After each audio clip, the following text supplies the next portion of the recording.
Hello students, ਅੱਜ ਅਸੀਂ next topic ਕਰਾਂਗੇ ਸੈਕੰਡ ਯੂਨਿਟ ਦਾ। Now this is the second unit 2A chapter ਹੈ, that is of mechanics. Mechanics ਦਾ chapter ਹੈ ਇਹ, ਅੱਜ ਅਸੀਂ ਸਟਾਰਟ ਕਰਾਂਗੇ। ਸਭ ਤੋਂ ਪਹਿਲਾਂ ਵਾਟ ਇਜ਼ ਮਕੈਨਿਕਸ? ਮਕੈਨਿਕਸ ਹੁੰਦਾ ਕੀ? ਮਕੈਨਿਕਸ ਕਹਿ ਦਿਓ ਜਾਂ ਮੋਸ਼ਨ ਦਾ ਚੈਪਟਰ ਹੈ। We will do this one.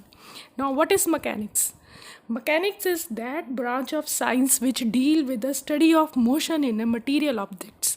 ਜਦੋਂ ਕੋਈ object move ਕਰਦੀ ਹੈ ਤੇ ਉਹਦੇ ਵਿੱਚ ਕੀ changes ਆਉਂਦੇ ਨੇ when an object is in motion, ਤਾਂ ਉਹਦੀ ਸਾਰੀ properties ਨੂੰ study ਜਿਸ ਅਸੀਂ ਫਿਜ਼ਿਕਸ ਦੀ ਬ੍ਰਾਂਚ ਦੇ ਅੰਡਰ ਕਰਦੇ ਹਾਂ, that is known as mechanics. ਉਹਨੂੰ mechanics ਕਿਹਾ ਜਾਂਦਾ ਹੈ। So it is the study of motion of an object, of an material object। ਕਿਸੇ ਵੀ ਮਟੀਰੀਅਲ ਆਬਜੈਕਟ ਦੀ ਮੋਸ਼ਨ ਨੂੰ ਸਟੱਡੀ ਕਰਨ ਦੀ ਬ੍ਰਾਂਚ ਨੂੰ that is known as the mechanics. Mechanics ਹੁੰਦਾ ਜਿਹੜੀ ਚੀਜ਼ ਦੇ ਵਿੱਚ ਮੂਵਿੰਗ ਇਨਵੋਲਵਡ ਹੋਵੇ ਉਹਨੂੰ ਮਕੈਨੀਕਲ ਆਬਜੈਕਟ ਕਹੀਦਾ। ਜਿਹੜੀ ਚੀਜ਼ ਮੂਵ ਕਰੇ that is known as a mechanical. ਜਿਵੇਂ ਮੋਟਰਸ ਦੇ ਆਰ ਮੂਵਿੰਗ। ਜਿਵੇਂ ਅਸੀਂ ਘਰਾਂ 'ਚ ਮਿਕਸੀ ਯੂਜ਼ ਕਰਦੇ ਆ, ਦੈਟਸ ਮੂਵ। ਠੀਕ ਹੈ, washing machine that move. So these are all mechanical objects which we used in our day to day life. ਔਰ ਇਹਨਾਂ ਸਾਰੀਆਂ ਆਬਜੈਕਟ ਦੇ ਵਿੱਚ electrical energy is converted into mechanical energy. ਮਤਲਬ ਉਹ ਚੀਜ਼ ਮੂਵ ਕਰ ਰਹੀ ਹੈ, ਭਾਵੇਂ ਉਹ ਰੋਟੇਟਰੀ ਮੋਸ਼ਨ ਹੈ, ਭਾਵੇਂ ਉਹ ਸਟ੍ਰੇਟ ਲਾਈਨ ਮੋਸ਼ਨ ਹੈ। ਸੋ ਜਿਹੜੀ ਚੀਜ਼ ਰੋਟੇਟ ਕਰਦੀ ਹੈ ਜਾਂ ਜਿਹੜੀ ਚੀਜ਼ ਮੂਵ ਕਰਦੀ ਹੈ, ਆਪਣੀ ਪੋਜੀਸ਼ਨ ਚੇਂਜ ਕਰਦੀ ਹੈ ਟਾਈਮ ਦੇ ਨਾਲ, ਉਹਨੂੰ ਅਸੀਂ ਮਕੈਨਿਕਸ ਦੇ ਵਿੱਚ ਸਟੱਡੀ ਕਰਦੇ ਹਾਂ। That we study in mechanics. So mechanics ਦੀਆਂ ਗੁੱਡ ਟਾਈਪਸ ਨੇ। Now the first types which we study in the mechanics that is statics. Statics ਜਿੱਥੋਂ ਨਾਮ ਤੋਂ ਹੀ ਅਨਵੇਲੇਬਲ, ਸਟੈਟਿਕ ਮੀਨਸ ਰੈਸਟ ਪੋਜੀਸ਼ਨ ਦੇ ਉੱਪਰ ਹੋਵੇ। ਸਟੈਟਿਕ ਦਾ ਮਤਲਬ ਹੀ ਰੈਸਟ ਪੋਜੀਸ਼ਨ ਸੇ। So that branch of mechanics which deals with the study of object at rest that is known as statics. ਉਹਨੂੰ ਸਟੈਟਿਕਸ ਕਿਹਾ ਜਾਂਦਾ ਹੈ। ਸੋ ਕਿਸੇ ਵੀ ਆਬਜੈਕਟ ਦੀ ਪ੍ਰੋਪਰਟੀਜ਼ ਨੂੰ ਸਟੱਡੀ ਕਰਨਾ ਜਦੋਂ ਉਹ ਰੈਸਟ ਪੋਜੀਸ਼ਨ 'ਤੇ ਹੈ, that is known as statics, ਅਤੇ ਉਹਨੂੰ ਸਟੈਟਿਕਸ ਕਹਿੰਦੇ ਆ। ਇਹਦੀ ਨੈਕਸਟ ਬ੍ਰਾਂਚ ਹੈ ਮਕੈਨਿਕਸ ਦੀ, that is the kinematics. Now kinematics is the study of the body of an object when it is at motion। ਜਦੋਂ ਆਬਜੈਕਟ ਮੂਵ ਕਰਦੀ ਪਈ ਹੈ ਤਦ ਉਹਦੀਆਂ ਪ੍ਰੋਪਰਟੀਜ਼ ਨੂੰ ਸਟੱਡੀ ਕਰਨ ਨੂੰ ਅਸੀਂ ਮਕੈਨਿਕਸ ਕਹਿੰਦੇ ਹਾਂ। ਨਾਓ ਕਾਇਨੈਮੈਟਿਕਸ ਕਹਿੰਦੇ ਹਾਂ। ਕਾਇਨੈਮੈਟਿਕਸ ਦੇ ਵਿੱਚ ਅਸੀਂ ਕੌਜ਼ ਨੂੰ ਕੰਸੀਡਰ ਨਹੀਂ ਕਰਦੇ। ਵੀ ਡੋਂਟ ਕੰਸੀਡਰ ਦ ਕੌਜ਼ ਜਿਹਦੇ ਕਰਕੇ ਮੋਸ਼ਨ ਪ੍ਰੋਡਿਊਸ ਹੋ ਰਹੀ ਹੈ, ਜਿਹਦੇ ਕਰਕੇ ਮੋਸ਼ਨ ਪੈਦਾ ਹੋ ਰਹੀ ਹੈ। ਅਸੀਂ ਉਸ ਕੌਜ਼ ਨੂੰ ਕਾਇਨੈਮੈਟਿਕਸ ਦੇ ਵਿੱਚ ਸਟੱਡੀ ਨਹੀਂ ਕਰਦੇ। ਅਸੀਂ ਸਿਰਫ ਬਾਕੀ ਪ੍ਰੋਪਰਟੀਜ਼ ਜਿਹੜੀਆਂ ਨੇ ਜਦੋਂ ਆਬਜੈਕਟ ਮੋਸ਼ਨ 'ਚ ਉਹਨਾਂ ਨੂੰ ਸਟੱਡੀ ਕਰਾਂਗੇ। ਕਿਹੜੀਆਂ ਪ੍ਰੋਪਰਟੀਜ਼? ਉਹਨੇ ਡਿਸਟੈਂਸ ਕਿੰਨਾ ਕਵਰ ਕੀਤਾ ਉਸ ਆਬਜੈਕਟ ਨੇ, ਉਸ ਆਬਜੈਕਟ ਦੀ ਵੈਲੋਸਿਟੀ ਕਿੰਨੀ ਹੈ, ਉਸ ਆਬਜੈਕਟ ਦੀ ਸਪੀਡ ਕਿੰਨੀ ਹੈ, ਉਸ ਆਬਜੈਕਟ ਦੀ ਐਕਸਲਰੇਸ਼ਨ ਕਿੰਨੀ ਹੈ। All these thing we study in kinematics. Kinematics ਦੇ ਵਿੱਚ ਸਟੱਡੀ ਕਰਾਂਗੇ। ਲੇਕਿਨ ਉਹਦਾ ਕੌਜ਼ ਜਿਸ ਕਰਕੇ ਉਸ ਆਬਜੈਕਟ ਦੇ ਵਿੱਚ ਮੋਸ਼ਨ ਪ੍ਰੋਡਿਊਸ ਹੋਈ ਹੈ, ਕਾਹਦੇ ਕਰਕੇ ਆਬਜੈਕਟ ਦੇ ਵਿੱਚ ਮੋਸ਼ਨ ਪ੍ਰੋਡਿਊਸ ਹੋਈ ਹੈ? ਫੋਰਸ ਕਰਕੇ ਆਬਜੈਕਟ ਦੇ ਵਿੱਚ ਮੋਸ਼ਨ ਪ੍ਰੋਡਿਊਸ ਹੋਈ ਹੈ। ਸੋ ਅਸੀਂ ਕਾਇਨੈਮੈਟਿਕਸ ਦੇ ਵਿੱਚ distance, displacement, acceleration, speed, velocity, acceleration ਨੂੰ ਤਾਂ ਸਟੱਡੀ ਕਰਦੇ ਹਾਂ, ਲੇਕਿਨ ਅਸੀਂ ਕਾਇਨੈਮੈਟਿਕਸ ਦੇ ਵਿੱਚ ਫੋਰਸ ਨੂੰ ਸਟੱਡੀ ਨਹੀਂ ਕਰਦੇ ਜਿਹਦੇ ਕਰਕੇ ਆਬਜੈਕਟ ਦੇ ਵਿੱਚ ਮੋਸ਼ਨ ਪ੍ਰੋਡਿਊਸ ਹੋਈ ਹੈ। ਨਾਓ ਤੀਸਰੀ ਬ੍ਰਾਂਚ ਹੈ ਮਕੈਨਿਕਸ ਦੀ, that is dynamics. that is known as dynamics. So dynamics we study of an object at motion hai, but in this we consider the cause which is producing the motion। और ਇਹਦੇ ਵਿੱਚ ਅਸੀਂ ਬਾਕੀ ਸਾਰੀਆਂ ਚੀਜ਼ਾਂ ਨੂੰ distance, acceleration, speed, velocity, time ਸਾਰਾ ਕੁਝ ਸਟੱਡੀ ਕਰਾਂਗੇ। ਉਹਦੇ ਨਾਲ ਦੀ ਨਾਲ ਅਸੀਂ ਕੌਜ਼ ਨੂੰ ਵੀ ਸਟੱਡੀ ਕਰਾਂਗੇ ਜਿਹਦੇ ਕਰਕੇ ਆਬਜੈਕਟ ਦੇ ਵਿੱਚ ਮੋਸ਼ਨ ਪ੍ਰੋਡਿਊਸ ਹੋ ਰਿਹਾ। That is we also study the force in the dynamics.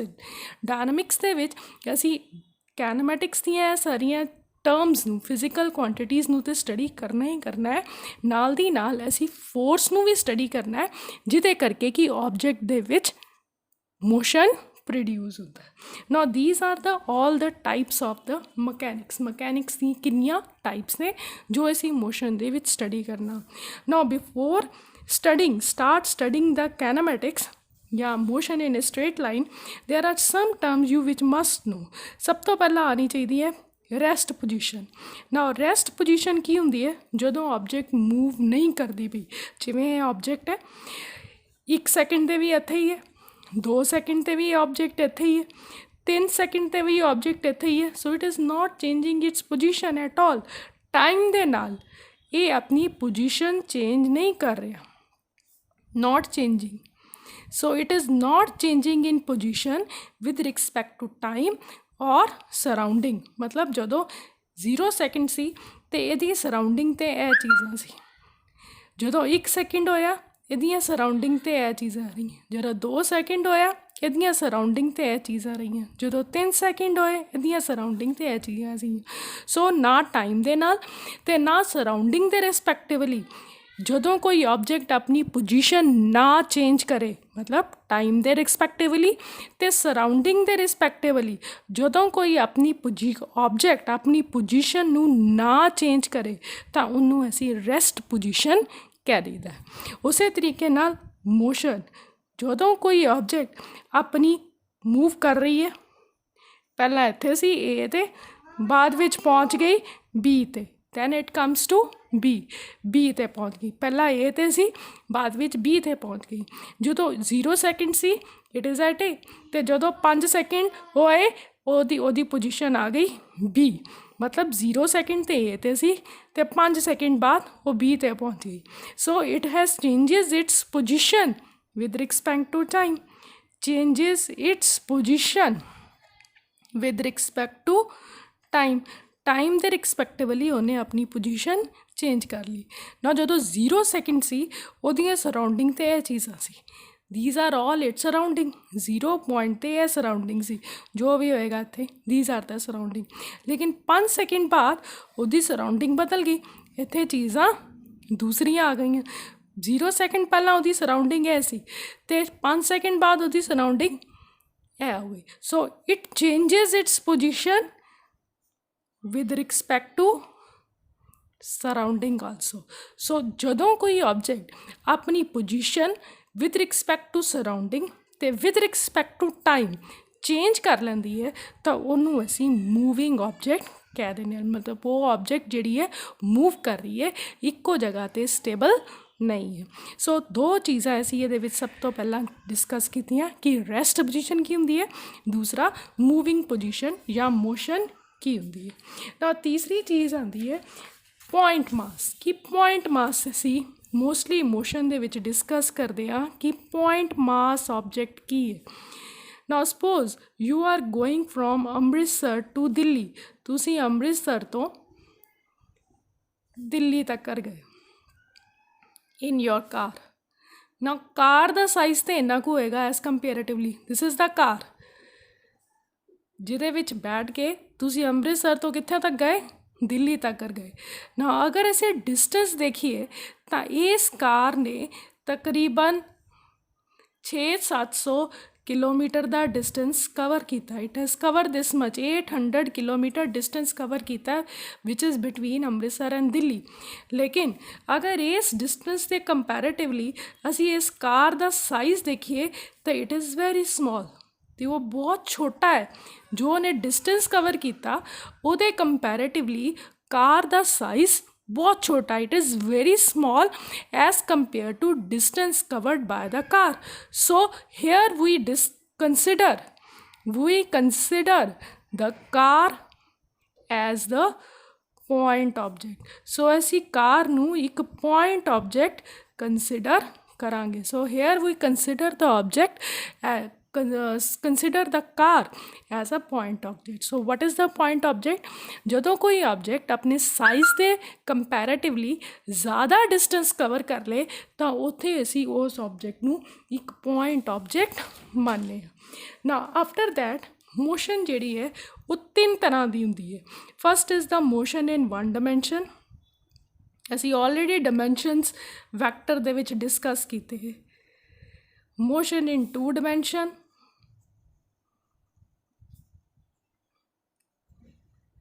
or motion in 3 dimension.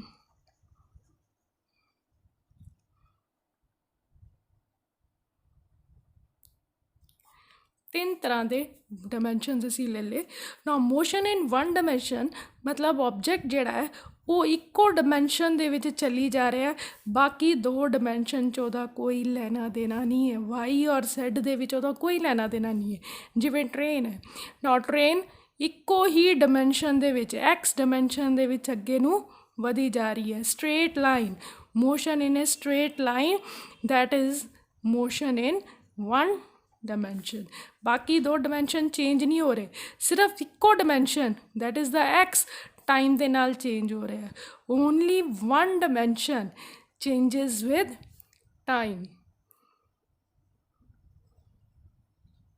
Time दे नाल सिर्फ इक्को डिमेंशन चेंज हो रहा है so that is the motion in one dimension for example motion of A train on the railway track train की जिहड़ी motion है या कार की जिहड़ी मोशन है या बाईसाइकिल की जिहड़ी मोशन है सड़क ते रोड ते they are all one dimensional motion उस तो बाद आ गया two dimensional motion two dimensional motion दे विच दो डिमेंशनस चेंज होंगे तीसरा डिमेंशन चेंज नहीं होएगा जिवें एक्स वाई डिमेंशन है यह कोई ऑब्जेक्ट वाई भी चेंज हो रहा है एक्स भी चेंज हो रहे हैं so this type of motion is known as two dimensional motion so this is a motion in a straight line and this is the motion in a plane ये आ गई प्लेन दे विच motion जिहड़ी हुंदी है that is a motion in two dimension और ये example है crawling of baby on the floor floor ते कोई बेबी क्रॉल कर रहा है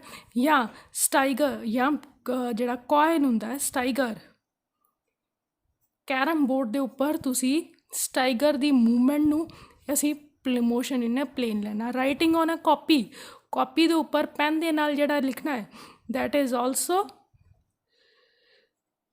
writing on a paper this is also a two dimensional motion उस तो बाद आ गई motion in a three dimension motion in a three dimension दे विच तीनों डिमेंशन जिहड़ी कि चीज़ असी ऑलरेडी वैक्टर दे विच भी डिस्कस की है कि तीनों डिमेंशन चेंज होंगे है जिवें कोई ऑब्जेक्ट इस जगह ते है एक्स भी चेंज होएगा वाई भी चेंज होएगा तो जैड भी चेंज होएगा जिवें कोई पॉइंट पी है सो इट विल चेंज अगर एक्स ते लेना है तो ये इंप्रैशन ले लो ये इंप्रैशन ले लो इस प्लेन ते भी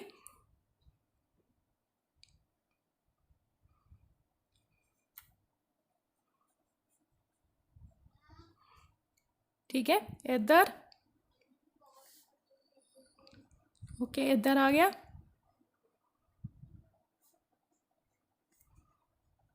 so this is the motion of this point P in xv yv ਤੇ zv ਤਿੰਨਾਂ ਦੇ ਵਿੱਚ now this is the motion in a 3 dimension so 3 dimension ਆ ਜਾਏਗਾ motion on a space space ਦੇ ਵਿੱਚ ਕੋਈ ਵੀ motion ਹੋਏਗੀ that is the 3 dimensional motion ਔਰ ਇਹਦੀਆਂ examples ਹੈ flying of a bird or a kite in the sky so these are the examples of motion in 3 dimension now motion in a ਸਾਡੇ ਵਿੱਚ ਜਿਹੜਾ ਤੁਹਾਡਾ ਸਿਲੇਬਸ ਹੈ ਉਹਦੇ ਵਿੱਚ ਸਿਰਫ motion in a straight line है so we will discuss about the motion in a straight line कि straight line ਦੇ ਵਿੱਚ object ਜਿਵੇਂ ਹੈ ਕਿਵੇਂ move ਕਰਦੀ now we come to the next topic that is motion in a straight line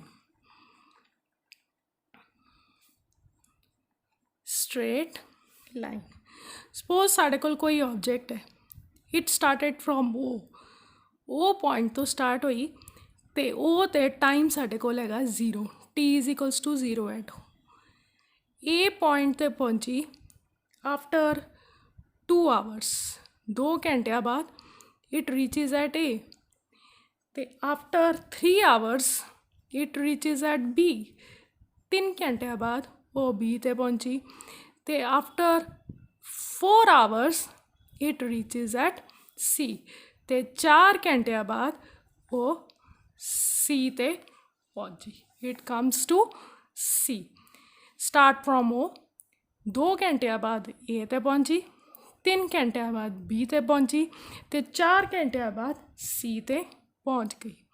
ਹੁਣ origin ਅਸੀਂ ਇੱਥੇ ਮੰਨਿਆ ਉਹ ਨੂੰ ਅਸੀਂ ਓਰੀਜਨ ਕੰਸੀਡਰ ਕੀਤਾ। ਮੰਨ ਲਓ ਅਸੀਂ ਉਹ ਨੂੰ ਆਪਣਾ ਉਂਝ ਓਰੀਜਨ ਕੰਸੀਡਰ ਨਹੀਂ ਕਰਦੇ, ਵੀ consider the B as our origin. ਅਤੇ ਅਸੀਂ ਆਪਣਾ ਓਰੀਜਨ ਕਿਹਨੂੰ ਕੰਸੀਡਰ ਕਰ ਲੈਂਦੇ ਹਾਂ? ਟਾਈਮ ਓਰੀਜਨ ਕਿਹਨੂੰ ਕੰਸੀਡਰ ਕਰ ਲੈਂਦੇ ਹਾਂ? ਬੀ ਨੂੰ। ਮੰਨ ਲਓ ਬੀ 'ਤੇ ਅਸੀਂ ਟਾਈਮ ਮੰਨਿਆ that is 0।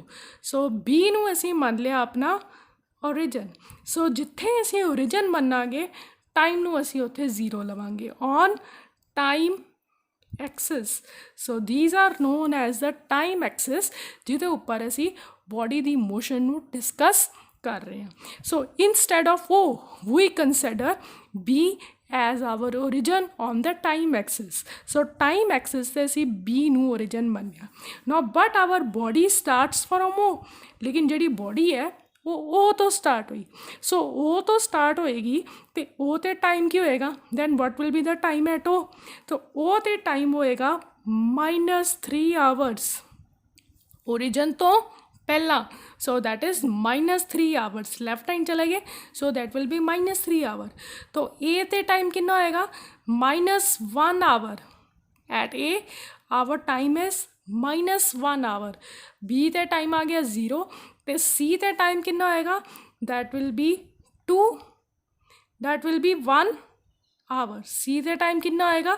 That will be 1 hour. ਠੀਕ ਹੈ, ਸੀ 'ਤੇ ਟਾਈਮ 1 ਆਵਰ ਆ ਜਾਏਗਾ, ਏ 'ਤੇ ਟਾਈਮ -1 ਆਵਰ ਆਏਗਾ ਅਤੇ ਉਹ 'ਤੇ ਟਾਈਮ -3 ਆਵਰ ਆਏਗਾ। ਸੋ ਅਸੀਂ ਟਾਈਮ ਐਕਸਿਸ ਦੇ ਉੱਪਰ ਜਦੋਂ ਕੋਈ ਬੋਡੀ ਮੂਵ ਕਰਦੀ ਹੈ ਅਤੇ ਅਸੀਂ ਆਪਣੀ ਮਰਜ਼ੀ ਦੇ ਨਾਲ ਓਰੀਜਨ ਨੂੰ ਸ਼ਿਫਟ ਕਰ ਸਕਦੇ ਹਾਂ। ਲੇਕਿਨ ਦੋ ਆਬਜੈਕਟਸ ਦੇ ਵਿੱਚ ਜਿਹੜਾ ਡਿਸਟੈਂਸ ਟਾਈਮ ਲੱਗਾ ਟਰੈਵਲ ਕਰਨ ਲਈ, ਜਿਹੜਾ ਜਿਵੇਂ ਏ ਤੋਂ ਬੀ ਜਾਣ ਲਈ ਜਿਹੜਾ ਟਾਈਮ ਲੱਗਾ that is equals to 1 hour. ਇੱਥੇ 1 ਆਵਰ ਹੈ ਔਰ ਅਗਰ ਅਸੀਂ ਇੱਥੇ ਦੇਖੀਏ ਤਾਂ ਏ ਤੋਂ ਬੀ 'ਤੇ ਜਾਣ ਲਈ ਟਾਈਮ 1 ਆਵਰ ਹੀ ਲੱਗਿਆ, ਉਹ ਚੇਂਜ ਨਹੀਂ ਹੋਇਆ। ਲੇਕਿਨ ਅਸੀਂ ਆਪਣਾ ਐਕਸਿਸ ਨੂੰ ਆਪਣੀ ਕਨਵੀਨੀਅੰਸ ਦੇ ਹਿਸਾਬ ਨਾਲ ਚੇਂਜ ਕਰ ਸਕਦੇ ਹਾਂ। ਸੋ these are known as the time Axis. ਉਸੇ ਤਰੀਕੇ ਨਾਲ ਅਗਰ ਅਸੀਂ ਪੋਜੀਸ਼ਨ ਐਕਸਿਸ ਲਈਏ, ਏ 'ਤੇ ਸੀ, ਫਿਰ ਬੀ 'ਤੇ, ਫਿਰ ਏ ਬੀ, ਦੈਨ ਸੀ 'ਤੇ ਆਏ।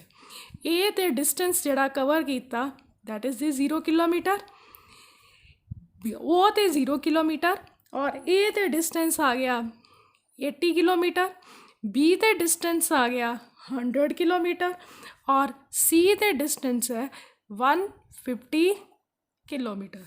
ਮਤਲਬ ਬੋਡੀ ਜਦੋਂ ਉਹ ਤੋਂ ਚੱਲੀ ਡਿਸਟੈਂਸ ਕਿੰਨਾ ਕਵਰ ਸੀ? 0 ਕਿਲੋਮੀਟਰ। ਏ 'ਤੇ ਪਹੁੰਚੀ ਡਿਸਟੈਂਸ ਆ ਗਿਆ 80 ਕਿਲੋਮੀਟਰ, ਬੀ 'ਤੇ ਪਹੁੰਚੀ ਕਿੰਨਾ ਡਿਸਟੈਂਸ ਕਵਰ ਕਰਕੇ ਆਈ? 100 ਕਿਲੋਮੀਟਰ। ਅਤੇ ਜਦੋਂ ਸੀ 'ਤੇ ਪਹੁੰਚੀ ਤਾਂ ਕਿੰਨਾ ਡਿਸਟੈਂਸ ਕਵਰ ਕਰਕੇ ਆਈ? 150 kilometre. So these Axis they are known as position Axis. So these are known as position Axis. Time Axis ਦੀ ਤਰ੍ਹਾਂ ਉਹਦੇ ਵਿੱਚ ਓਰੀਜਨ ਸਾਡੇ ਕੋਲ ਹੈ ਉਹ, ਜਿੱਥੇ ਅਸੀਂ ਪੋਜੀਸ਼ਨ 0 ਕਿਲੋਮੀਟਰ ਲਿੱਤੀ। ਨਾ ਟਾਈਮ ਐਕਸਿਸ ਦੀ ਤਰ੍ਹਾਂ ਅਸੀਂ ਪੋਜੀਸ਼ਨ ਐਕਸਿਸ 'ਤੇ ਵੀ ਓਰੀਜਨ ਨੂੰ ਆਪਣੀ ਮਰਜ਼ੀ ਨਾਲ ਚੇਂਜ ਕਰ ਸਕਦੇ ਹਾਂ। ਮੰਨ ਲਓ ਓਰੀਜਨ ਅਸੀਂ ਮੰਨ ਲੈਂਦੇ ਹਾਂ ਦੈਟ ਇਜ਼ ਬੀ, ਅਤੇ ਇਹਦਾ ਮਤਲਬ ਬੀ ਦੇ ਸਾਡੇ ਕੋਲ ਡਿਸਟੈਂਸ ਹੋਏਗਾ 0। ਇਹ ਡਿਸਟੈਂਸ ਕਿੰਨਾ ਆਏਗਾ? -20 ਕਿਲੋਮੀਟਰ। ਉਹ ਕਿੰਨਾ ਆਏਗਾ? -100 ਕਿਲੋਮੀਟਰ। ਅਤੇ ਸੀ ਕਿੰਨਾ ਆ ਜਾਏਗਾ? That is equals to 50 kilometre. ਅਸੀਂ ਆਪਣੇ ਹਿਸਾਬ ਨਾਲ ਇਹਦੇ 'ਤੇ ਵੀ ਪੋਜੀਸ਼ਨ ਚੇਂਜ ਕਰ ਲਈ ਜਾਂ ਓਰੀਜਨ ਚੇਂਜ ਕਰ ਲਿਆ। ਲੇਕਿਨ ਜਿਹੜਾ ਐਕਚੁਅਲ ਡਿਸਟੈਂਸ ਜੋ ਏ ਤੋਂ ਬੀ 'ਤੇ ਹੈ ਉਹ ਇੱਥੇ ਵੀ 20 ਕਿਲੋਮੀਟਰ ਹੈ ਔਰ ਇੱਥੇ ਵੀ 20 ਕਿਲੋਮੀਟਰ ਹੈ। ਬੀ ਔਰ ਸੀ ਦੇ ਵਿੱਚ ਜਿਹੜਾ ਡਿਸਟੈਂਸ ਹੈ ਉਹ ਇੱਥੇ ਵੀ 50 ਕਿਲੋਮੀਟਰ ਹੈ, ਉਹ ਇੱਥੇ ਵੀ 50 ਕਿਲੋਮੀਟਰ ਹੈ। ਬਸ ਅਸੀਂ ਓਰੀਜਨ ਚੇਂਜ ਕੀਤਾ ਹੈ, ਅਦਰਵਾਈਜ਼ ਡਿਸਟੈਂਸ ਦੋ ਪੁਆਇੰਟਸ ਦੇ ਵਿੱਚ, ਦੋ ਪੋਜੀਸ਼ਨਸ ਦੇ ਵਿੱਚ ਓਨਾ ਹੀ ਰਹੇਗਾ। ਨਾਓ ਆਫਟਰ ਦਿਸ ਜਿਹੜੀ ਥਰਡ ਚੀਜ਼ ਆਉਂਦੀ ਹੈ, ਅਸੀਂ ਓਰੀਜਨ ਇਸ ਤਰੀਕੇ ਨਾਲ ਆਬਜੈਕਟ ਦੀ ਮੋਸ਼ਨ ਨੂੰ ਕੰਸੀਡਰ ਕਰੀਦਾ ਹੈ, ਉਹਦਾ ਡਿਸਟੈਂਸ ਮੈਜ਼ਰ ਹੁੰਦਾ ਔਰ ਟਾਈਮ ਮੈਜ਼ਰ ਕਰੀਦਾ। ਉਸ ਤੋਂ ਅੱਗੇ ਉਹਦੇ ਨਾਲ ਹੀ ਅਸੀਂ ਸਪੀਡ ਔਰ ਵੈਲੋਸਿਟੀ ਔਰ ਐਕਸਲਰੇਸ਼ਨ ਇਹਨਾਂ ਦੋ ਚੀਜ਼ਾਂ ਤੋਂ ਮੈਜ਼ਰ ਕਰ ਸਕਦੇ ਹਾਂ। ਤਾਂ ਤੀਸਰੀ ਜਿਹੜੀ ਚੀਜ਼ ਆਉਂਦੀ ਹੈ that is what is distance ਅਤੇ ਵਾਟ ਇਜ਼ ਡਿਸਪਲੇਸਮੈਂਟ। ਦੋ ਚੀਜ਼ਾਂ ਮੋਸਟਲੀ ਸਾਡੇ ਸੁਣਨ 'ਚ ਆਉਂਦੀਆਂ ਹੈ ਕਿ ਡਿਸਟੈਂਸ ਕੀ ਹੁੰਦਾ ਹੈ ਅਤੇ ਡਿਸਪਲੇਸਮੈਂਟ ਕੀ ਹੁੰਦਾ ਹੈ ਇਹਨਾਂ ਇਹ ਦੋ ਚੀਜ਼ਾਂ ਕੀ ਨੇ what is distance and what is displacement. Now I will tell you distance is a scalar quantity. Distance एक स्केलर क्वांटिटी है और डिसप्लेसमेंट जी है वो एक वैक्टर क्वांटिटी है. मतलब जोड़ा डिस्टेंस है वह मैगनीट्यूड तो है लेकिन डायरेक्शन नहीं है. लेकिन जोड़ा डिसप्लेसमेंट है यदा मैगनीट्यूड भी है तो यदी डायरेक्शन भी है. फॉर एग्जांपल एक बंदा है ए तो चलिया तो पहले इधर नूं गया फिर इधर नूं गया फिर इधर नूं गया फिर इधर नूं गया again come to this again come to this again come to this point which is B ਤੇ B point ਤੇ ਪਹੁੰਚ ਗਿਆ. ਇਹ ਸਾਰਾ ਡਿਸਟੈਂਸ ਇਹ ਸਾਰਾ ਪਾਥ ਐਕਚੁਅਲ ਪਾਥ ਕਵਰ ਕਰਕੇ ਉਹ B point ਤੇ ਪਹੁੰਚ ਗਿਆ. ਸੋ A ਤੋਂ B ਤੱਕਰ ਪਹੁੰਚਣ ਲਈ ਉਹਨੇ ਕਿੰਨਾ ਡਿਸਟੈਂਸ ਕਵਰ ਕੀਤਾ. he moved this here. So this is the distance which the object is covered in moving from A to B. A to B तक्कर पहुँचने लिए उन्हें जिन्ना distance cover किया that is known as the distance. So what is distance? That is the path covered by object. Object ने जिन्ना path cover किया that is the distance. ते actual G object है वो A तो डिसप्लेस होके कित्थे पहुँची है B ते किन्ना डिसप्लेस किया उन्हें इन्ना डिसप्लेस थोड़ी ना किया उन्हें सिर्फ इन्ना को डिसप्लेस किया. So this is known as the displacement कि ऑब्जेक्ट कितों की डिसप्लेस हुई है उन्हें अपनी कितों की लैके कितों तक पोजीशन चेंज की है उन्हें ए तो पोजीशन चेंज करके बी ते आ गया. सो केड़ा डिस्टेंस कवर करके आया केड़ा पाथ फॉलो करके आया बी तक सानू ਉਹਦੇ ਨਾਲ कोई लेना देना नहीं है. उन्हें बस अपनी पोजीशन चेंज कर ली ए ते सी फिर उन्हें अपनी पोजीशन चेंज करके कित्थे आ गया बी ते. सो ए तो बी दे विच जिहड़ा शॉर्टेस्ट पाथ है सो this is the shortest path ਉਹਨੂੰ ਅਸੀਂ डिसप्लेसमेंट ਕਹਿੰਦੇ ਹਾਂ. ਤੇ ਜਿਹੜਾ ਪਾਥ ਕਵਰ ਕਰਕੇ ਆਇਆ A ਤੋਂ B ਤੱਕ ਪਹੁੰਚਣ ਲਈ ਜਿਹੜਾ ਪਾਥ ਕਵਰ ਕਰਕੇ ਆਇਆ that is known as the distance. Path ਜਿਹੜਾ ਕਵਰ ਕੀਤਾ that is the distance. ਤੇ ਡਿਸਪਲੇਸ ਜਿਹੜਾ ਹੋਇਆ A ਤੋਂ ਡਿਸਪਲੇਸ ਹੋ ਕੇ ਜਾਂ ਪੋਜੀਸ਼ਨ ਬਦਲ ਕੇ B ਤੱਕ ਆਇਆ ਤੇ ਉਹ ਜਿਹੜਾ ਸ਼ਾਰਟੈਸਟ ਪਾਥ ਹੈ that is known as the displacement. ਉਹਨੂੰ डिसप्लेसमेंट ਕਹਿੰਦੇ. ਕਿੱਥੋਂ ਆਇਆ A ਤੋਂ ਕਿੱਧਰ ਆਇਆ B तक. सो ये हो गई डायरेक्शन. लेकिन डिस्टेंस की तो कोई डायरेक्शन नहीं है वो कभी इधर नूं गया कभी इधर गया. So it is has no direction. Distance मतलब इन्हां दोनों विच एक्चुअल लेंथ कितनी है ए तो B तक पहुँचने लिए उन्हें कितनी लेंथ कवर की है that is the distance. So distance की कोई डायरेक्शन नहीं है. डायरेक्शन साढ़े को सिर्फ डिसप्लेसमेंट दी है. So displacement is a vector quantity distance is a scalar quantity. Distance displacement नालों वड्डा हो सकता है लेकिन डिसप्लेसमेंट कभी भी डिस्टेंस नालों वड्डी नहीं होंदी. That is always small. दो पॉइंट विच डिसप्लेसमेंट जीरो हो सकता है.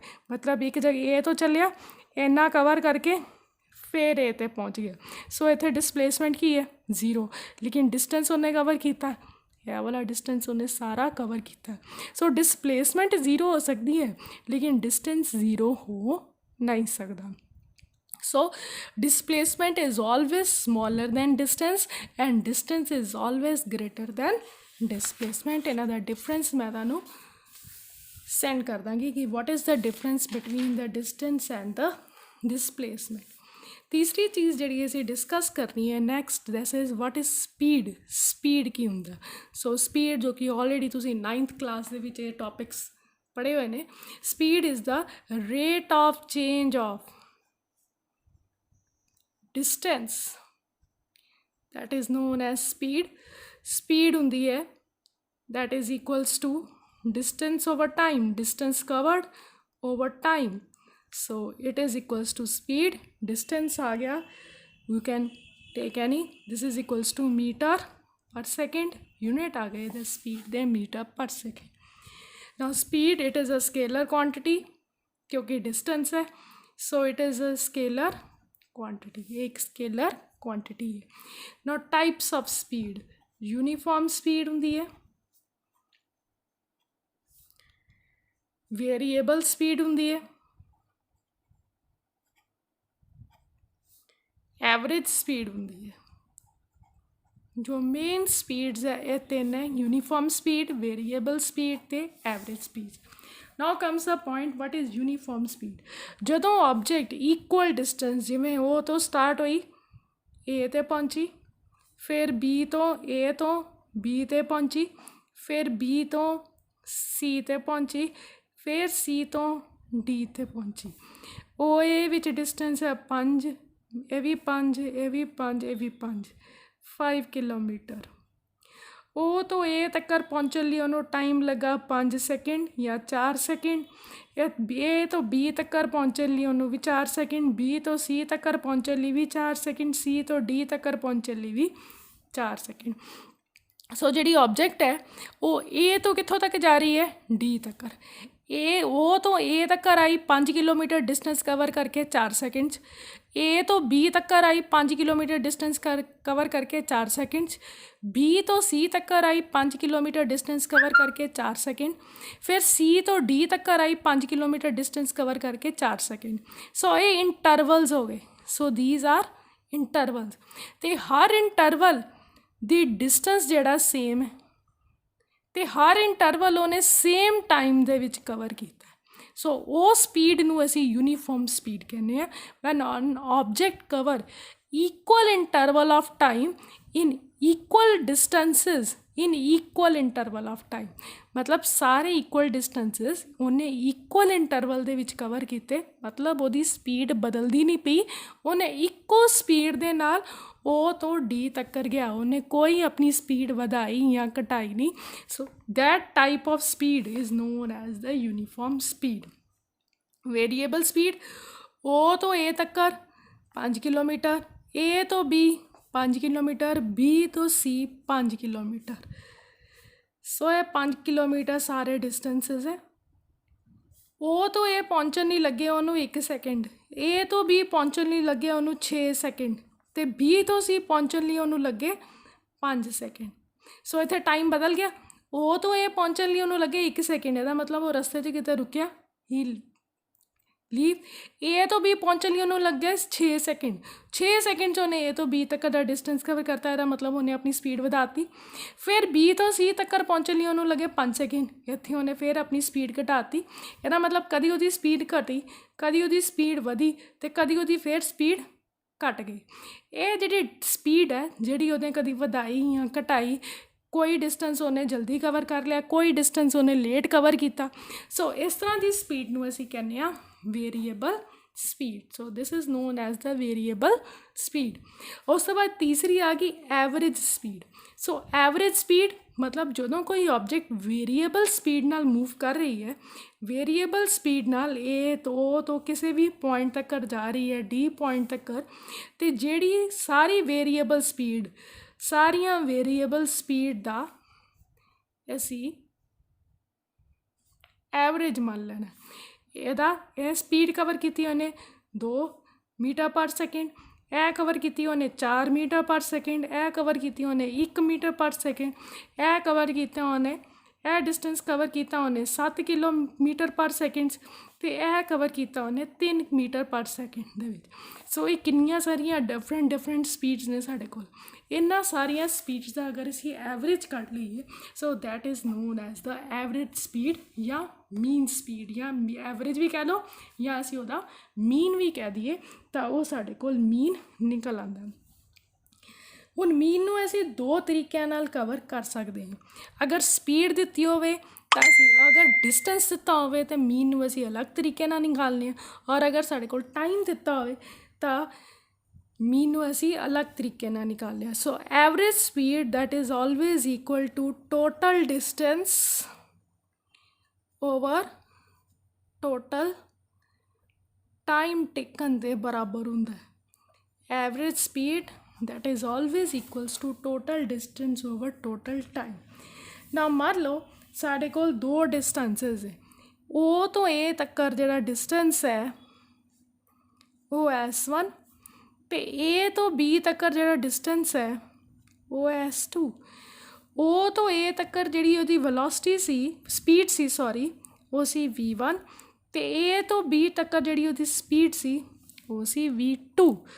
डिस्टेंस है S1 S2 और स्पीड है V1 और V2। ਹੁਣ टाइम ਅਸੀਂ निकालना है ना T1 टाइम निकालिए तो ਹੁੰਦਾ distance that is equals to distance over velocity speed distance आ गया S1 तो स्पीड आ गई साडी V1 तो T2 टाइम आ गया डिस्टेंस आ गया S2 तो स्पीड आ गई साडी V2। Not average speed average speed किहदे बराबर हुंदी है total distance over total time total distance over total time के बराबर। ना टोटल डिस्टेंस साढ़े कोल कितना है S1 प्लस S2 तो टोटल स्पीड टाइम कितना आ गया S1 over V1 plus S2 over V2 के बराबर। ठीक है सो अगर डिस्टेंस सेम होवे S1 S2 S के बराबर होवे तो V एवरेज कितनी निकलेगी दिस इज़ इक्वल्स टू ना एच किसके बराबर आएगी S प्लस एस कॉमन निकाल लिया 1 over V1 plus 1 over V2 तो 2S over S 1 over V1 plus 1 over V2 S cut गए सो 2 over 1 over V1 plus 1 over V2 दे बराबर आ गया। सो अगर साढ़े कोल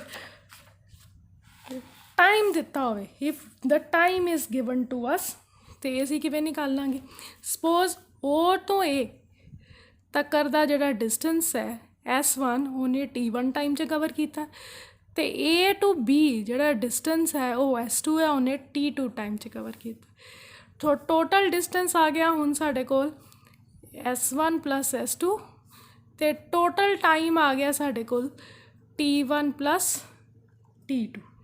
ठीक है ना टोटल स्पीड सानू दिती हुई है मतलब यह स्पीड जिहड़ी हैगी साडे कोल है V1 और यह स्पीड हैगी है साडे कोल V2 तो टोटल डिस्टेंस आ जाएगा that will be equals to ना टोटल डिस्टेंस आ जाएगा speed into V1 into T1 plus V2 into T2। Time नहीं दिता होया साडे कोल स्पीड ते टाइम दिता होया डिस्टेंस नहीं दिता होया साडे कोल स्पीड ते टाइम दिता होया।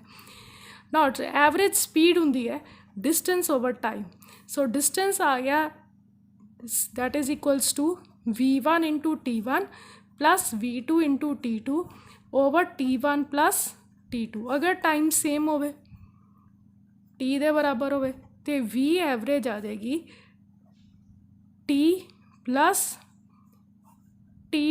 T सो T कॉमन निकाल लेने 2T कटेगे सो V एवरेज आ जाएगी V1 प्लस V2 ओवर 2 दे। अगर साडे कोल if we have time and speed तो असीं ये वाला फॉर्मूला लगाना है if we have time and distance तो असीं एवरेज कड्ढन लई ये वाला फॉर्मूला लगाना है। सो दोनों वारी अलग अलग फॉर्मूले लगाने हैं।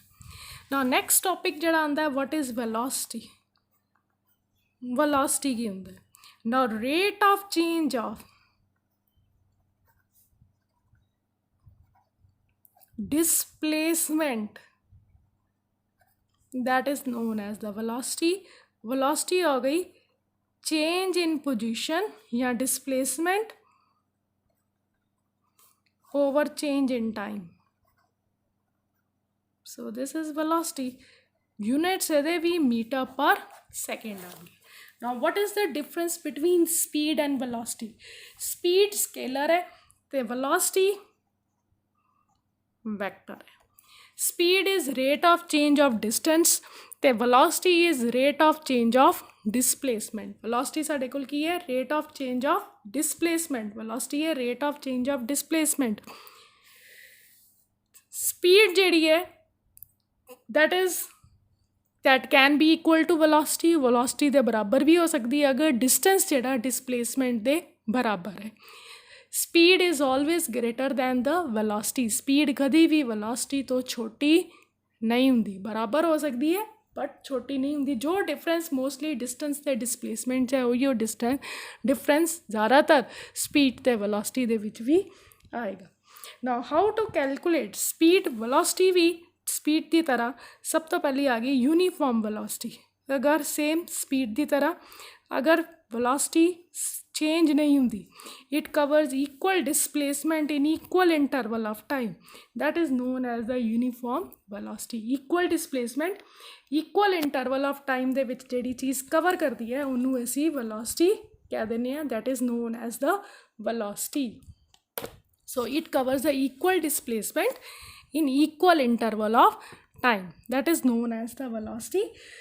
So velocity, uniform velocity ਨੂੰ ਨਿਕਾਲਣਾ ਕਿਵੇਂ, how we calculate the uniform velocity. Now we do that one ਕਿ ਅਸੀਂ uniform velocity ਨਿਕਾਲਦੇ ਕਿਵੇਂ, how we solve it.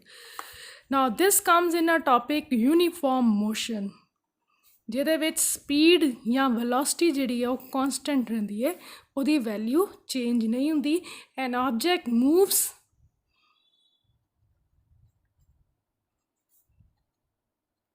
with uniform velocity in uniform motion ਦੇ ਵਿੱਚ. Now how we derive the formula for the velocity? 0 ਤੇ ਹੈ, A ਤੇ ਪਹੁੰਚਿਆ, A ਤੋਂ ਸਾਡੇ ਕੋਲ ਆਇਆ B ਤੇ. These are the x axis one dimension ਦੇ ਵਿੱਚ. O ਤੇ ਟਾਈਮ ਹੈ 0 ਤੇ ਡਿਸਟੈਂਸ ਜਿਹੜਾ ਉਹਨੇ O ਤੋਂ A ਕਵਰ ਕੀਤਾ that is x0. ਠੀਕ ਹੈ, ਤੇ B ਤੱਕ ਦਾ ਜਿਹੜਾ ਡਿਸਟੈਂਸ ਉਹਨੇ ਕਵਰ ਕੀਤਾ that is x1 ਤੇ B ਤੋਂ C ਤੱਕ ਦਾ ਜਿਹੜਾ ਡਿਸਟੈਂਸ ਉਹਨੇ ਕਵਰ ਕੀਤਾ that is x2. ਇਹ ਡਿਸਟੈਂਸ ਉਹਨੇ ਕਵਰ ਕੀਤਾ x2. O ਤੋਂ A ਦਾ ਡਿਸਟੈਂਸ ਹੈ x0, O ਤੋਂ B ਦਾ ਡਿਸਟੈਂਸ ਹੈ x1 ਤੇ O ਤੋਂ C ਦਾ ਡਿਸਟੈਂਸ ਹੈ x2. ਇੱਥੇ ਟਾਈਮ ਹੈ 0,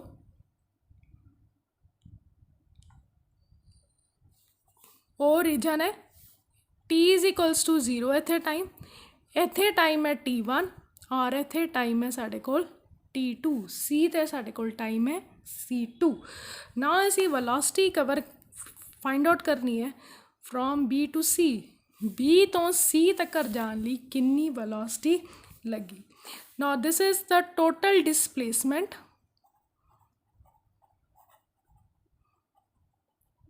over total time.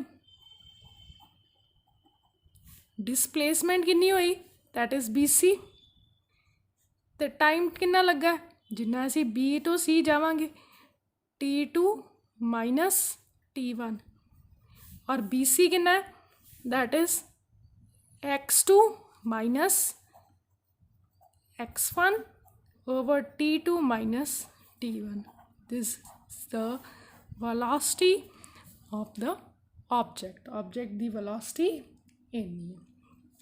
ਨਾ ਇਸ ਤੋਂ ਬਾਅਦ velocity ਤੋਂ ਬਾਅਦ ਜਿਹੜੀ ਮੇਨ ਚੀਜ਼ ਸਾਡੇ ਕੋਲ ਆਉਂਦੀ ਹੈ that is the position time graph. position time graph ਸਾਡੇ ਕੋਲ ਆਉਂਦੇ ਨੇ. now position time graph ਇਹਦੇ ਨਾਮ ਤੋਂ ਹੀ ਕਲੀਅਰ ਹੈ, ਪੋਜੀਸ਼ਨ ਤੇ ਟਾਈਮ ਦੇ ਵਿੱਚ ਜਿਹੜਾ ਗ੍ਰਾਫ ਹੋਏਗਾ ਉਹਨੂੰ ਅਸੀਂ ਪੋਜੀਸ਼ਨ ਟਾਈਮ ਗ੍ਰਾਫ ਕਹਾਂਗੇ. ਟਾਈਮ ਨੂੰ ਹਮੇਸ਼ਾ ਅਸੀਂ ਐਕਸ ਐਕਸਿਸ 'ਤੇ ਲੈਂਦੇ ਹਾਂ ਔਰ ਪੋਜੀਸ਼ਨ ਨੂੰ ਇਟ ਮੀਨਸ ਫਿਰ ਓਬਵੀਅਸਲੀ ਵਾਈ ਐਕਸਿਸ 'ਤੇ ਲਵਾਂਗੇ. ਟਾਈਮ ਨੂੰ ਹਮੇਸ਼ਾ ਅਸੀਂ ਕਿੱਥੇ ਲੈਣਾ ਐਕਸ ਐਕਸਿਸ 'ਤੇ. ਆਬਜੈਕਟ A ਪੁਆਇੰਟ 'ਤੇ ਹੈ, ਆਪਣੀ ਪੋਜੀਸ਼ਨ ਨਹੀਂ ਚੇਂਜ ਕਰ ਰਹੀ, ਕੰਟੀਨਿਊਸਲੀ A 'ਤੇ ਹੀ ਹੈ, it is not moving. 1 second ਸੀ ਤਦ ਵੀ A 'ਤੇ ਹੈ, 2 ਸੈਕਿੰਡ ਹੈ ਤਦ ਵੀ A 'ਤੇ ਹੈ, 3 ਸੈਕਿੰਡ ਹੈ ਤਦ ਵੀ A 'ਤੇ ਹੈ, 4 ਸੈਕਿੰਡ ਹੈ ਤਦ ਵੀ A 'ਤੇ ਹੈ, 5 ਸੈਕਿੰਡ ਹੈ ਤਦ ਵੀ A 'ਤੇ ਹੈ. ਇਹਨਾਂ ਨੂੰ ਜੁਆਇਨ ਕਰ ਦਈਏ. So this is the position time graph of an object A which is at rest, ਜਿਹੜੀ ਕਿ ਰੈਸਟ ਪੋਜੀਸ਼ਨ 'ਤੇ ਹੈ. ਨਾ ਦੂਸਰਾ ਗ੍ਰਾਫ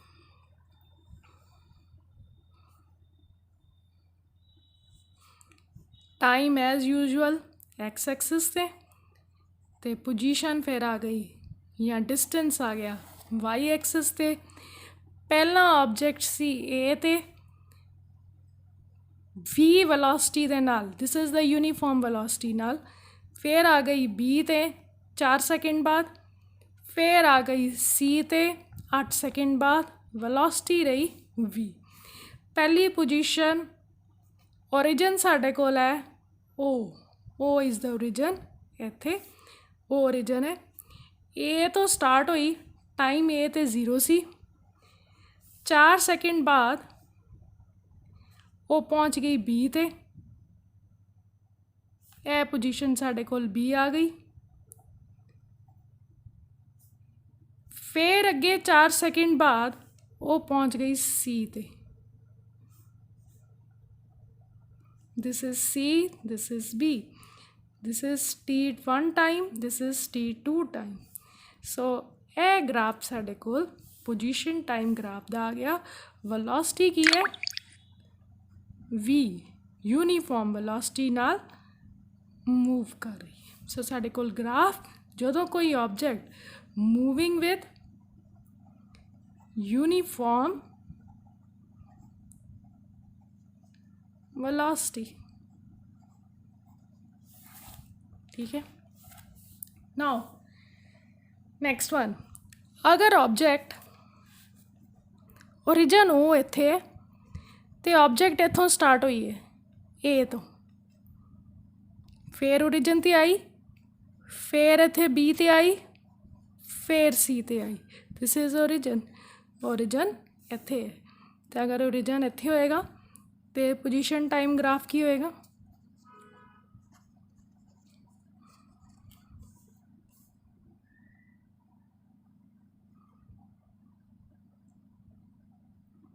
मतलब ओरिजिन इत्थे इत्थों स्टार्ट हुई तो it start from A.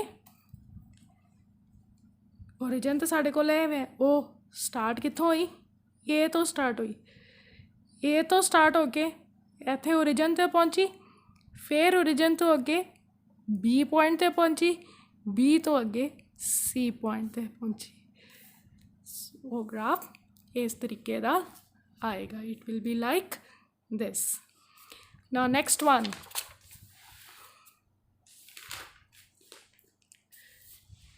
Position time graph दे विच अगर असी वेलोसिटी मेजर करनी होवे तो किस तरह करांगे।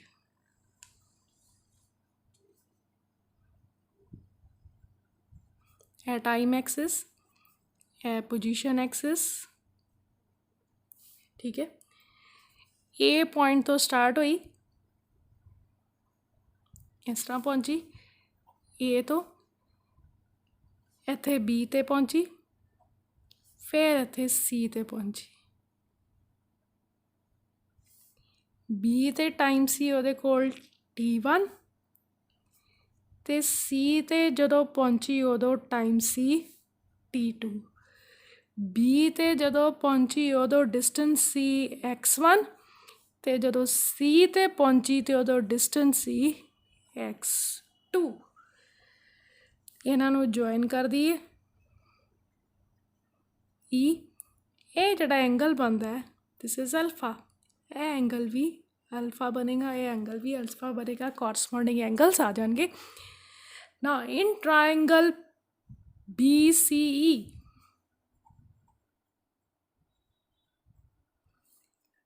tan अल्फा अगर निकालिए तो वो किधे बराबर है, tan alpha that is equals to perpendicular over base है, अगर 90 डिग्री है that is equals to EC या CE कह लो, CE ओवर BE। इनू मान लेने असी C डैश, इनू मान लेने असी B dash. CE over BE। Now what is CE, वो तो है x2 माइनस x1, तो BE की है t2 माइनस t1, और ये चीज़ की होंगी है वेलोसिटी। सो ये चीज़ कितने बराबर है, वेलोसिटी के बराबर। So this is equals to velocity. It means position time graph दे विच जिहड़ी वेलोसिटी है वो कितने बराबर है, tan अल्फा। तो tan अल्फा की होंगी है slope of the line. So in position time graph, the slope of the line gives us the velocity of the object. Position time graph ਦੇ ਵਿੱਚ ਜਿਹੜਾ ਲਾਈਨ ਦਾ ਸਲੋਪ ਹੈ ਉਹ ਸਾਨੂੰ ਵੈਲੋਸਿਟੀ ਦਿੰਦਾ ਹੈ ਆਬਜੈਕਟ ਦੀ। ਸੋ ਲਾਈਨ ਦਾ ਸਲੋਪ ਕੀ ਹੈ? ਉਹਦੀ ਢਲਾਨ। ਸਲੋਪ ਨੂੰ ਕੀ ਕਹਿੰਦੇ ਆ? ਢਲਾਨ। ਜਿੰਨਾ ਕੋ ਟਿਲਟ ਕੀਤੀ ਹੈ, ਜਿਵੇਂ ਇਹ ਆਬਜੈਕਟ ਹੈ, ਇਹ ਤਾਂ ਸਲੋਪ 0 ਹੈ। ਜਿੰਨੀ ਜਿੰਨੀ ਤੁਸੀਂ ਉਹਨੂੰ ਟਿਲਟਿੰਗ ਕਰਤੇ ਜਾਓਗੇ ਉਹਨਾਂ ਸਲੋਪ ਵੱਧਦਾ ਜਾਏਗਾ। ਸੋ ਦਿਸ ਇਜ਼ ਦਾ ਸਲੋਪ। ਇਹ ਆਬਜੈਕਟ ਜਿਹੜੀ ਹੈ ਇੱਥੇ ਸਲੋਪ 0 ਹੈ, ਦਿਸ ਇਜ਼ 0। ਸੋ ਜਿੰਨੀ ਟਿਲਟਿੰਗ ਜ਼ਿਆਦਾ ਹੋਈ ਜਾਏਗੀ ਸਲੋਪ ਵਧੀ ਜਾਏਗਾ। ਜਿੰਨੀ ਜ਼ਿਆਦਾ ਟਿਲਟਿੰਗ ਹੋਏਗੀ, ਜਿੰਨਾ ਐਂਗਲ ਜ਼ਿਆਦਾ ਹੋਏਗਾ, ਇਟ ਮੀਨਸ ਓਨੀ ਵੈਲੋਸਿਟੀ ਉਹਦੀ ਜ਼ਿਆਦਾ ਹੋਏਗੀ। ਜਿਵੇਂ ਇੱਥੇ ਹੈ, ਇੱਥੇ ਵੈਲੋਸਿਟੀ ਇੰਨੀ ਹੈ, ਅਗਰ ਇੱਧਰ ਨੂੰ ਜਾਏਗੀ ਵੈਲੋਸਿਟੀ ਹੋਰ ਵੱਧ ਜਾਏਗੀ, ਅਗਰ ਉਹ ਇਸ ਤਰ੍ਹਾਂ ਆਏਗੀ ਤਾਂ ਵੈਲੋਸਿਟੀ ਘੱਟ ਜਾਏਗੀ। ਮਤਲਬ ਜਿੰਨਾ ਸਲੋਪ ਘੱਟ ਹੋਏਗਾ ਉਤਨੀ ਵੈਲੋਸਿਟੀ ਘੱਟ ਹੋਏਗੀ, ਜਿੰਨਾ ਸਲੋਪ ਜ਼ਿਆਦਾ ਹੋਏਗਾ ਉਨੀ ਵੈਲੋਸਿਟੀ ਜ਼ਿਆਦਾ ਹੋਏਗੀ। ਅਤੇ ਸਲੋਪ ਕਿਹਦੇ ਬਰਾਬਰ ਹੁੰਦਾ ਹੈ? ਟੈਨ ਅਲਫਾ ਦੇ ਬਰਾਬਰ।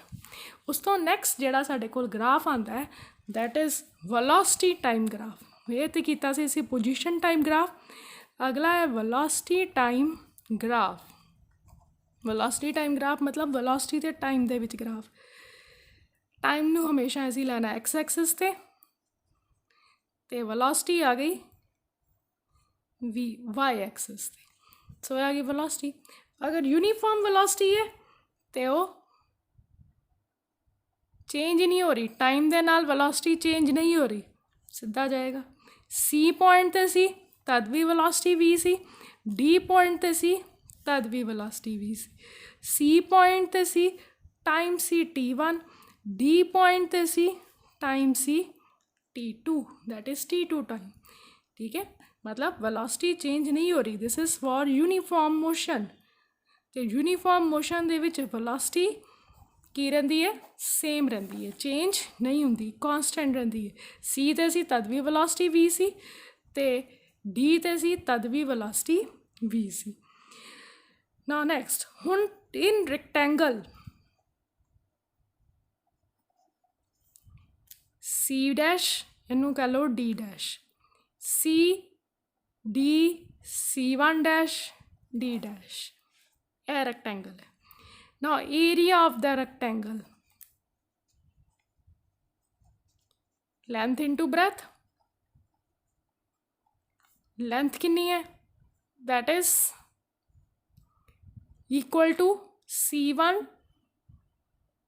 C dash C dash C ਜਾਂ D ਡੈਸ਼ D, ਅਤੇ ਬ੍ਰੈਥ ਕਿੰਨੀ ਹੈ? That is equals to CD ਜਾਂ C1 D1, ਕੁਛ ਵੀ ਕਹਿ ਲਓ। C ਡੈਸ਼ C ਕੀ ਹੈ? V, this is V। ਅਤੇ ਇੰਨੀ ਚੀਜ਼ ਕੀ ਹੈ? That is T2 minus T1। ਸੋ ਇਹ ਕਿਹਦੇ ਬਰਾਬਰ ਹੋ ਗਈ? This is displacement. So velocity time graph ਦੇ ਵਿੱਚ ਜਿਹੜਾ ਏਰੀਆ ਅੰਡਰ ਦਾ ਕਰਵ ਆਏਗਾ that gives you the displacement. So this is area under curve. Position time graph ਦੇ ਵਿੱਚ ਜਿਹੜਾ ਲਾਈਨ ਦਾ ਸਲੋਪ ਹੈ that gives you velocity, ਅਤੇ velocity time graph ਦੇ ਵਿੱਚ ਜਿਹੜਾ ਏਰੀਆ ਅੰਡਰ ਦਾ ਕਰਵ ਹੈ that will give you the displacement. ਸੋ ਇਹ ਚੀਜ਼ਾਂ ਜੋ ਅੱਜ ਅਸੀਂ ਕੀਤੀਆਂ ਨੇ ਉਹਨਾਂ ਬੱਚੇ ਨੂੰ ਅੱਛੇ ਤਰੀਕੇ ਨਾਲ ਵੀ ਰਿਵਾਈਜ਼ ਕਰਿਓ, ਅਤੇ ਕੱਲ੍ਹ ਅਸੀਂ ਕਰਾਂਗੇ relative velocity.